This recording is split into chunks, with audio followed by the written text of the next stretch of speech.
নমস্কার। Alexander the great তার সংক্ষিপ্ত জীবন কাহিনী আপনাদের শোনাতে যাচ্ছি, সঙ্গে থাকবেন আমার।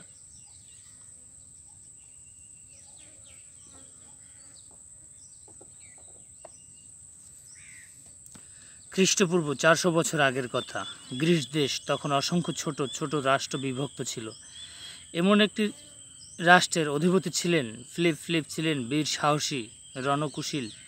সিংহাসন অধিকার করবার অল্প দিনের মধ্যেই গড়ে তুললেন সুদক্ষ এক সৈন্যবাহিনী। ফিলিপের পুত্রই পরবর্তীকালে হয়ে উঠলেন বীর আলেকজান্ডার। খ্রিস্টপূর্ব 365 সালে আলেকজান্ডারের জন্ম হয়। আলেকজান্ডারের মা ছিলেন কিছুটা স্বাভাবিক প্রকৃতির। সম্রাট ফিলিপকে কোনো দিনই প্রসন্নভাবে গ্রহণ করতে পারেনি। ছেলেবেলা থেকে আলেকজান্ডারের দেহ ছিল সুগঠিত, বাদামি চুল, হালকা রং। সবচেয়ে আশ্চর্যজনক বিষয় ছিল আলেকজান্ডারের শরীর থেকে সবসময় একটা অপূর্ব সুগন্ধ বার হতো। সমকালীন অনেকেই এই সুগন্ধের কথা উল্লেখ করেছে। যুদ্ধ ব্যাপক পৃথক থাকলেও পুত্রের শিক্ষার থেকে ফিলিপের ছিল তীক্ষ্ণ নজর। আলেকজান্ডারের প্রথম শিক্ষক ছিলেন লিওনিদাস নামে অলিম্পিয়াসের এক আত্মীয়। আলেকজান্ডার ছিলেন যেমন অশান্ত তেমনি তেজি এবং জেদি আর একরেখা। শিশু আলেকজান্ডারকে পড়াশোনা ও মনোযোগী করতে প্রচণ্ড বেগে পেতে হতো লিওনিদাসকে, কিন্তু তার আন্তরিক প্রচেষ্টার শেষ পর্যন্ত পড়াশোনায় মনোযোগী হয়ে ওঠেন আলেকজান্ডার। লিওনিদাসের কাছে শিখতেন অঙ্ক, ইতিহাসের বিভিন্ন কাহিনী, অশ্বারোহণ ও তীরন্দাজি। কিশোরী বয়সী থেকে তার মধ্যে ফুটে উঠেছিল বিরচিত সাহস। এই সাহসের সাথে সংমিশ্রণ ঘটেছিল তীক্ষ্ণ বুদ্ধির। একদিন একজন ব্যবসায়ী একটি ঘোড়া বিক্রি করেছিল ফিলিপের কাছে। এমন সুন্দর ঘোড়া দেখে সব লোকেরাই তার পিঠের উপর উঠতে চেষ্টা করে, কিন্তু ততবারই তাদের আঘাত করে দূরে ছিটকে ফেলে দেয়।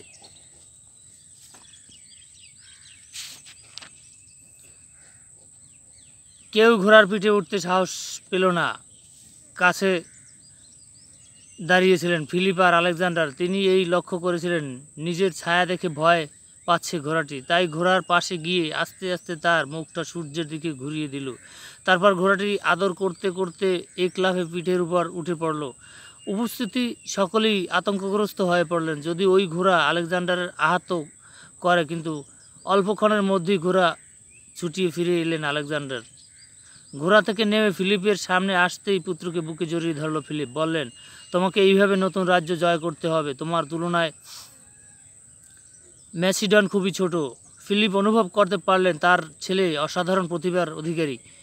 এমন শুধুই প্রয়োজন প্রকৃতির শিক্ষার, এবং সে ভার আলেকজান্ডারের জন্মের সময় সম্পূর্ণ করেছেন মহাজ্ঞানী অ্যারিস্টটলের। প্রকৃতি শিক্ষার এর ভার আলেকজান্ডার উপর। অ্যারিস্টটল ফিলিপের আমন্ত্রণে ম্যাসিডনে এলেন। দীর্ঘ 3 বছর ধরে অ্যারিস্টটলের কাছে শিক্ষা লাভ করেছিলেন।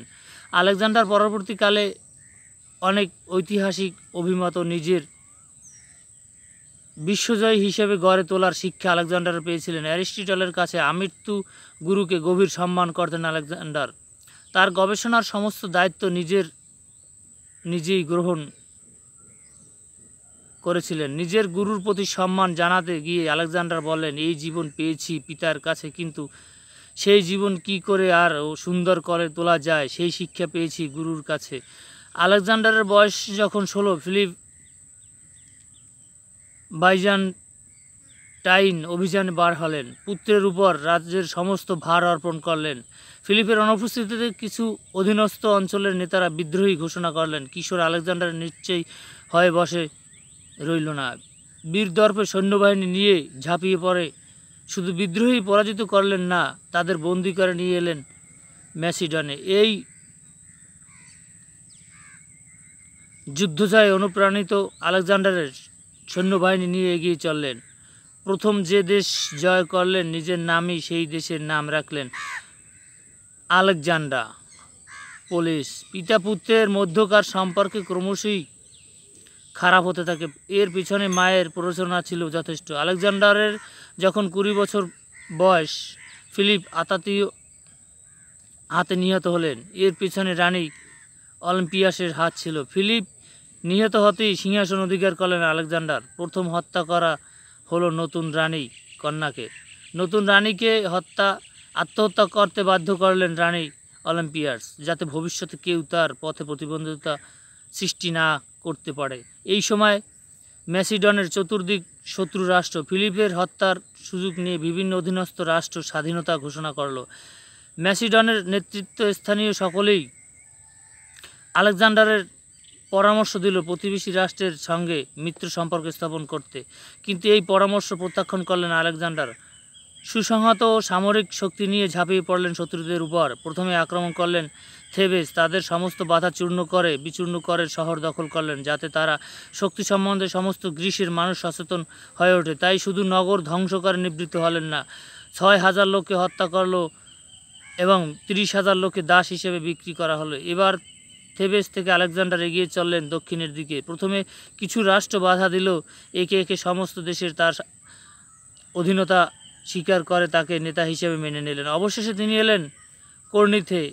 এখানে সমস্ত গ্রিক রাষ্ট্রকে সম্মিলিতভাবে তাকে প্রধান হিসেবে নির্বাচিত করলেন এবং এশিয়ার অভিযানে সমস্ত দায়িত্ব অর্পণ করা হলো। তখন আলেকজান্ডার কর্নিথে ছিলেন। দেশের সমস্ত জ্ঞানী গুণী মানুষের নিয়মিত ডাক অভিনন্দন জানাতে আসত, কিন্তু আলেকজান্ডার মহাজ্ঞানী ও ডায়াজেনিসের সাথে সাক্ষাতের জন্য উৎসুক হয়ে উঠেছিলেন। তিনি আলেকজান্ডারের কাছে গেলেন। শেষে আলেকজান্ডার নিজেই গেলেন তার কাছে। বাড়ির সামনে একটি খোলা জায়গায় শুয়ে রোদ পোহাচ্ছিল বৃদ্ধ দার্শনিক। আলেকজান্ডার তার সামনে দাঁড়িয়ে নিজের পরিচয় দিলেন। আপনি কি আমার কাছে কিছু প্রার্থনা করেন?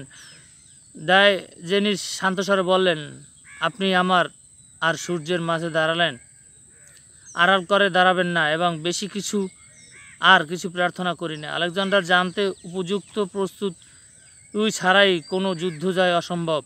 শুরু হলো তার যুদ্ধের প্রস্তুতি। অল্পদিনের মধ্যেই গড়ে তুললেন সুদক্ষ বিশাল এক সৈন্যবাহিনী। তার মধ্যে ছিল 30,000 পদাতিক ও 4,000 অশ্বরী। তার প্রথম লক্ষ্য ছিল প্যারস্য অভিযান। প্যারস্য দখলের পর তার লক্ষ্য এশিয়া। খ্রিস্টপূর্ব 334 সালে বিশাল সৈন্য বাহিনী নিয়ে যাত্রা শুরু করলেন। প্রথমে আলেকজান্ডার এলেন হেলেস্টপে। এখানে বয়ে চলল গ্রিনিস নদীর ওপারে প্যারস্য সম্রাটের বিশাল সৈন্যবাহিনী। দুই পক্ষে শুরু হলো মরণপণ লড়াই। ক্রমশ দরিয়াজুসের বাহিনী বিধ্বস্ত হতে থাকে। তাদের পক্ষে প্রায় 25,000 সৈন্য মারা পড়ল। প্রাণ বাঁচাতে দারিজুস তার পরিবারকে সকলকে ফেলে রেখে পালিয়ে গেলেন। এইবার আলেকজান্ডার এশিয়া মাইনর অভিমুখে অভিযান শুরু করলেন। ক্রমাগত যুদ্ধ জয়ে একের পর এক পরাজয়ের মনোভাব গড়ে উঠলে তার মধ্যে। পৃথিবীর কোনো কিছুই তার ভয় নেই। ধ্বংসের জন্য যেন তার আবির্ভাব। যা অসম্ভব অন্যরা যা দেখতে পিছিয়ে যায়, তিনি তাকে সম্ভব করে তুলছেন। কিন্তু সেখানে দুরন্ত নদী তার পথে বাধার সৃষ্টি করত। সকলে বিহ্বল হয়ে দাঁড়িয়ে পড়ত। সুকৌশলে সেই নদী পার হয়ে যেতেন আলেকজান্ডার। যখন বিশাল পাহাড় পার হতে অবরোধ করে দাঁড়াতো, তিনি অসীম সাহসে সেই পাহাড়ের অতিক্রম করে শত্রু সৈন্য ওর উপর ঝাঁপিয়ে পড়তে। দ্রুততায় একবার তাকে নিশ্চিত মৃত্যুর মুখ থেকে ঠেলে দিয়েছিল। সেই সময় দারিউস ছিলেন সমগ্র পশ্চিম এশিয়ার মিশর ও প্যারস্যের অধিপতি। একটি যুদ্ধে পরাজিত হলেও অন্য জায়গায় গিয়ে তিনি সৈন্যদল নিয়ে যুদ্ধের জন্য প্রস্তুত ছিলেন। আলেকজান্ডার তখন যুদ্ধের জন্য প্রস্তুত ছিলেন। মরুভূমির মতো রুক্ষ প্রান্তের বুকে ঘোড়া ছুটিয়ে এলেন। ক্যান্ডেস নদীর কূলে। এই নদীর পানি ছিল ভীষণ ঠান্ডা। সমস্ত দিনের রৌদ্রতাপে আলেকজান্ডার শরীর এত ক্লান্ত হয়ে পড়েছিল, মুহূর্তে মাত্র বিলম্ব না করে নদীর তীরে পানিতে গোসল করলেন এবং পরদিন গুরুতর অসুস্থ হয়ে পড়লেন। কয়েকদিনের মধ্যেই সুস্থ হয়ে উঠলেন। এইবার শুরু হলো আলেকজান্ডারের বৃহত্তম অভিযান। সেই সময় দারিউস ছিলেন পৃথিবীর বৃহত্তম সাম্রাজ্যের অধিপতি। তার সৈন্য সংখ্যা ছিল প্রায় 10 লক্ষ। অপরদিকে আলেকজান্ডারের সৈন্য সংখ্যা 2 লাখের বেশি হলো না। রণকের দুই পক্ষের তুমুল যুদ্ধ হলো। দারিউসের সৈন্যদের মধ্যে ছিল সাহসিকতার অভাব। তাছাড়া দারিউস নিজেই রণকুশলী ছিলেন না। সম্পূর্ণ পরাজিত হলেন দারিউস। এইবার প্রাণভয় স্ত্রী কন্যাদের রেখে পালিয়ে গেলেন। আলেকজান্ডার প্যারস্যের রাজধানী পার্সেপোলিস দখল করলেন। সেই সময় পার্সেপোলিস ছিল পৃথিবীর অন্যতম সমৃদ্ধ নগর। যুগ যুগ ধরে প্যারস্য সম্রাটের বিভিন্ন দেশ থেকে সম্পদ আহরণ করে এখানে সঞ্চিত করে রেখেছিলেন। সব সম্পদ অধিকার করলেন আলেকজান্ডার। বন্দীদের তাদের সামনে মুক্ত দিতে প্রাসাদে ফিরিয়ে দিলেন। প্যারস্য অভিযানের পর তিনি সিরিয়া অভিযান শুরু করলেন। সমুদ্র বেষ্টিত শহর দখল করবার সময় অসাধারণ সামরিক কৌশলে পরিচয় দেন। সৈন্য পারাপার করবার জন্য সমুদ্রের উপর তিনি দীর্ঘ সেতু নির্মাণ করলেন। সিরিয়ার সৈন্যবাহিনী ছিল খুব শক্তিশালী। এক প্রচণ্ড রক্তক্ষয়ী মরণপণ সংগ্রামের পর জয়ী হলেন আলেকজান্ডার। সিরিয়া দখল করবার পর দখল করলেন প্যালেস্টাইন, তারপর মিশরে নিজের নামে স্থাপন করলেন নতুন নগর আলেকজান্ডার ইন্দ্রিয়া। খ্রিস্টপূর্ব 328 সালের মধ্যে সমগ্র প্যারস্য সাম্রাজ্য তার অধিকার হলো। 327 খ্রিস্টপূর্ব আলেকজান্ডার সৈন্যবাহিনী নিয়ে হিন্দুকুশ পর্বত অতিক্রম করে ভারতবর্ষ প্রবেশ করলেন। সেই সময় ভারতবর্ষে ছিলেন অসংখ্য ছোট বড় রাষ্ট্র। কারোর সাথে কারো সম্বন্ধ ছিল না। প্রত্যেক পরস্পরের সাথে যুদ্ধ লিপ্ত ও তক্ষশীলতার রাজা অম্বি প্রতিবেশী রাজা পুরু শক্তি খর্ব করবার সম্ভবত ছিল না। প্রত্যেক পরস্পরের সাথে যুদ্ধ লিপ্ত হতো। তক্ষশিলার রাজা অম্বি প্রতিবেশী রাজা পুরুর শক্তি খর্ব করবার জন্য আলেকজান্ডারের বন্ধুত্ব চেয়ে তার কাছে ধৃত পাঠালেন। দীর্ঘ 1 মাস চলবার পর নিহত হলেন রাজা অষ্টক। গ্রিক সৈন্যদের পুঙ্কলতাবতী নগরের দখল করে নিল। প্রতিবেশী সমস্ত রাজাই আলেকজান্ডারের বসত স্বীকার করে নিল। শুধু একজন আলেকজান্ডারের বসত স্বীকার করতে অস্বীকার করলেন, তিনি রাজা পুরু। আলেকজান্ডারের সরাসরি শত্রু সৈন্যদের মুখোমুখি হতে চাইলেন না। তিনি গোপনে অন্য পথ দিয়ে নদী পা হয়ে পুরুকে আক্রমণ করলেন। পুরু তার সৈন্যবাহিনী অসাধারণ বীরত্ব প্রদর্শন করলে আলেকজান্ডারের রণনিপুণ বাহিনীর কাছে পরাজয় বরণ করলেন। আহত পুরু বন্দী হলেন। তাকে নিয়ে আসা হলো আলেকজান্ডারের কাছে। তিনি শৃঙ্খতি পুরুকে জিজ্ঞাসা করলেন, আপনি আমার কাছে কী রকম ব্যবহার আশা করেন? পুরু জবাব দিলেন, একজন রাজা অন্য রাজার সঙ্গে যে ব্যবহার আশা করে আমি সেই ব্যবহার আশা করি। পুরু বীরত্বর তার নির্ভীক উত্তর শুনে এতখানি মুগ্ধ হলেন। আলেকজান্ডার তাকে মুক্তি দিতেই শুধু তার রাজ্যে ফিরিয়ে দিলেন না, বন্ধুত্ব স্থাপন করে আরও কিছু অঞ্চল উপহার দিলেন। আলেকজান্ডার ইচ্ছা করেই পূর্বে মগধ আক্রমণ করলেন, কিন্তু তার সৈন্যবাহিনী অগ্রসর হতে চাইল না। দীর্ঘ কয়েক বছর পর মাতৃভূমি ত্যাগ করে এসেছিলেন। আত্মীয় বন্ধু পরিজনের বিরহ তাদের মনকে উদাস করে তুলেছিলেন। এছাড়া দীর্ঘ পথশ্রমের যুদ্ধের পর যুদ্ধে সকলেই ক্লান্ত। অনিচ্ছা সত্ত্বেও স্বদেশের পথে প্রবর্তন করলেন আলেকজান্ডার। দীর্ঘ পথ অতিক্রম করে আলেকজান্ডার এসে পৌঁছলেন ব্যাবলিনে এসে কয়েক মাস বিশ্রাম নিয়ে স্থির করলেন আরবের কিছু অঞ্চল জয় করে আফ্রিকা জয় করবে। কিন্তু 2 জুন খ্রিস্টপূর্ব 323